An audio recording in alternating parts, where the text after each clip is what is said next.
আমি একটি হাদিসের প্রেমে পড়ে গেছি।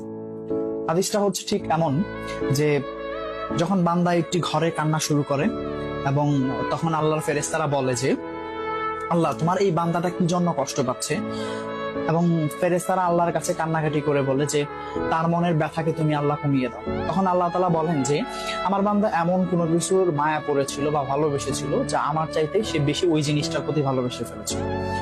আমি আমার বান্দার কষ্ট আমি বুঝি এবং আমি দুঃখী মানুষের মানে ভগ্ন হৃদয়ের মানুষের খুব কাছাকাছি অবস্থান করি। কত দূর? এক হাত দূরে আল্লাহ তাআলা অবস্থান করেন।